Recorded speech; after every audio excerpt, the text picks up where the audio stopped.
হঠাৎ করে ৮০টার পরে ফলাফল ঘোষণা করা বন্ধ হয়ে গেল। এরপরে ১৫৫টা সেন্টারের একসাথে ফলাফল ঘোষণা করা হইতেছে। ওই ফলাফলে যিনি ধানের শীষের প্রার্থী তাকে বিজয়ী ঘোষণা করা হইল। কয়েক হাজার ভোটের পার্থক্য তৈরি করে তারা বিজয়টা চুরি করে নিয়েছে। ভোট আমরা আমাদের জায়গা থেকে আবার পুনরায় গণনা চাই। এক আসনে আমরা যখন দেখলাম যে প্রায় ৮০টা সেন্টারের ভোট ফলাফল ঘোষণা করা হয়েছে, তখনও শাপলাকলি প্রায় ৭-৮ হাজার ভোটে এগিয়েছিল। কিন্তু এই ৮০ থেকে ১৫৫ এরপরে আমরা আর কোনো ভোট সেন্টারে ভোট ডিক্লেয়ার হইতে দেখলাম না।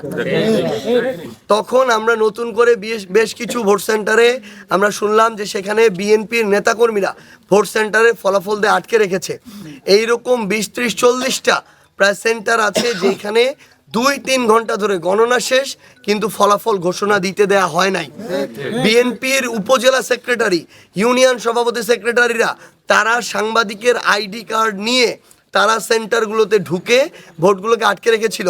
আমাদের ডিসি সাহেব যিনি রিটার্নিং অফিসার ছিল তিনি এই বিএনপির নেতাদেরকে সাংবাদিকতার কার্ড দিয়েছেন। তারা কোন সাংবাদিক, কবে সাংবাদিক ছিল, এই জিনিসটা এই আমাদের রিটার্নিং অফিসারকে এখানে অবশ্যই ব্যাখ্যা করা উচিত। তিনি বলতেছেন তারা কাগজ নিয়ে আসছে। স্বাস্থ্যকর হালিম, রাঁধুনি হালিম, হালিম হোক রাঁধুনি হালিম।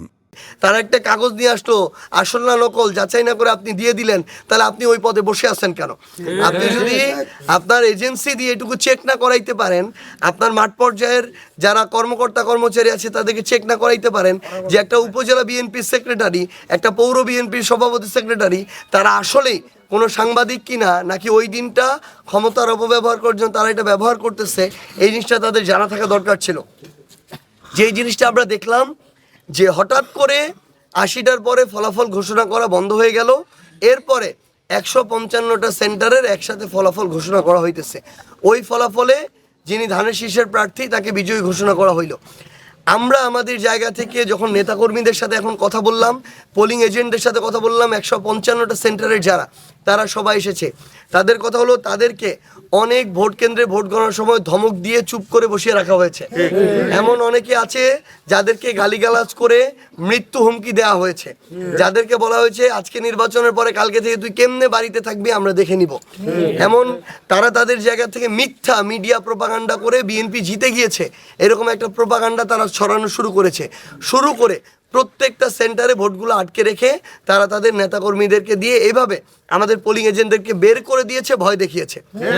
এবং এই প্রক্রিয়ায় তারা ওই ভোট কেন্দ্রগুলো পরোক্ষভাবে দখল করে নিয়ে তারা ২-৩ ঘন্টা ধরে যেইভাবে সেন্টারগুলোর ফলাফল যেই সংখ্যায় দিলে ইঞ্জিনিয়ারিং করলে তাদেরকে অল্প কয়েক হাজার ভোটে বিজয়ী দেখানো যায়, তারা ওইভাবে বিজয়ী দেখিয়েছে। এখন আমাদের ১৫৫টা সেন্টারের প্রধান পোলিং এজেন্ট সহ নেতাকর্মীদের সাথে আমাদের কথা বলে মনে হয়েছে যে এই পঞ্চগড় ১ আসনে তারা শুধুমাত্র তাদের প্রশাসনকে অপব্যবহার করে তারা ইলেকশন ইঞ্জিনিয়ারিং করে এই কয়েক হাজার ভোটের পার্থক্য তৈরি করে তারা বিজয়টা চুরি করে নিয়েছে। কিন্তু মাঠ পর্যায়ে গণমানুষের কাছে তারা কখনোই গণমানুষের ভোটে বিজয়ী হয় নাই। আমরা তাদেরকে এইটুকু বলতে চাই, তাদের যদি সৎসাহস থাকে পঞ্চগড় ১ আসনের সকল ভোট আমরা আমাদের জায়গা থেকে আবার পুনরায় গণনা চাই। তারা সৎসাহস থাকলে এই পুনরায় যে গণনা উন্মুক্তভাবে গণনা হবে এই গণনার চ্যালেঞ্জটা তারা গ্রহণ করুক। আমরা আমাদের জায়গা থেকে দেখেছি যে বিএনপির নেতাকর্মীরা প্রত্যেকটা জায়গায় প্রত্যেকটা সেন্টারে গতকালকে ভোট থেকে শুরু করে আজকে পর্যন্ত তারা ক্ষমতার অপব্যবহার করার চেষ্টা করেছে। এটা হচ্ছে পুরানো কায়দা, আওয়ামী কায়দা।